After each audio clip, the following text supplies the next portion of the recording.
This struck me, ladies and gentlemen, so I had to excuse myself a while ago to Google some research on poetry. Poetry is actually associated with artificial or highly refined language.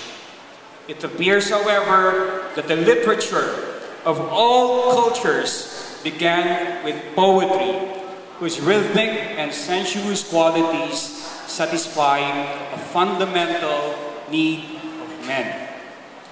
Etymologically, poetry is derived from the Greek word polein, which means to make. If you notice, this is not only a poetry reading activity. We also have dances. We also have music. Because music is actually a poem which is imbued with melody. A dance is also poetry. A dance is poetry in motion.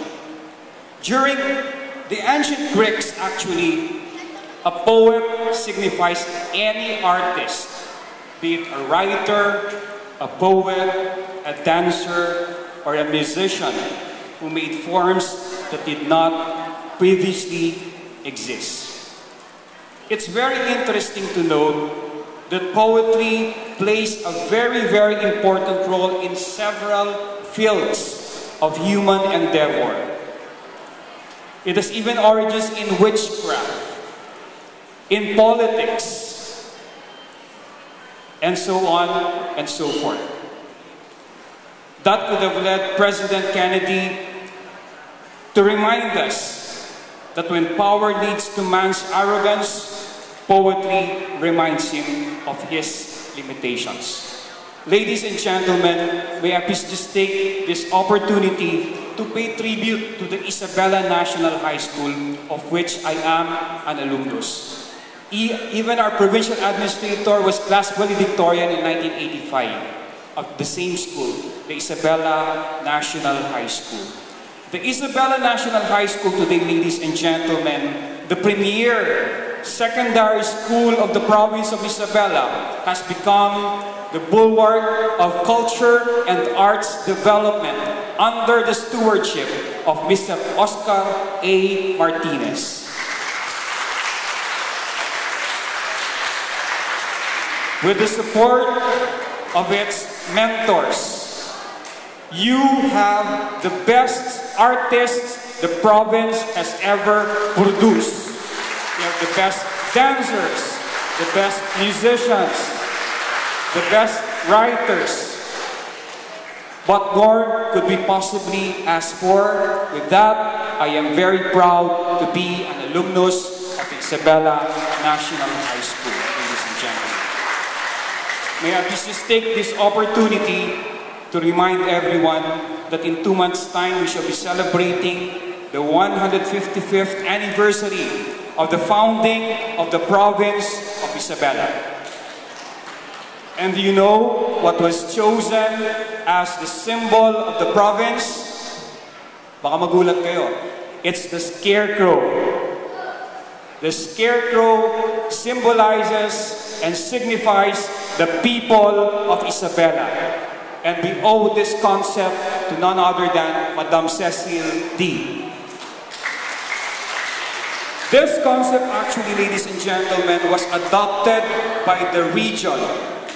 The scarecrow, the pride of the province of Isabela, which served as the central figure of the Bambanti Festival, is now the same object or the same creature that has inspired another festival of the entire Cagayan Valley region. If we are going to analyze what the scarecrow symbolizes, ladies and gentlemen, it takes a genius and a true artist to have chosen the scarecrow as a representation of the province of Isabela. Number one, the province is a primarily agricultural province. Majority of its people depends on agriculture for its livelihood.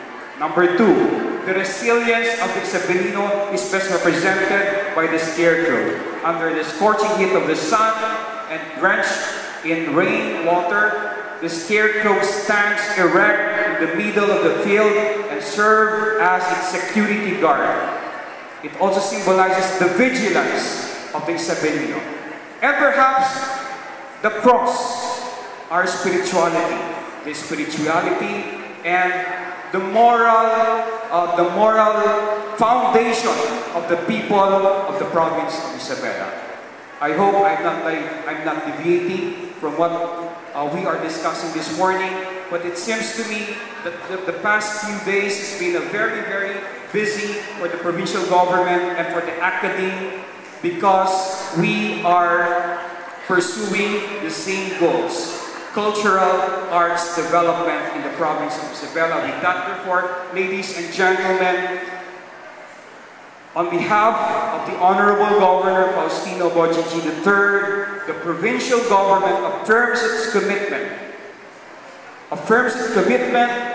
in the development of culture and the arts with you as partners, the Academe as partners, the Isabela National High School as partners, Madam Cecil D as partner, our friends in the Sangguniang Palalawigan as partner, anchored on our common desire to serve the best interests of the people of Isabela. Maraming salamat po sa inyo.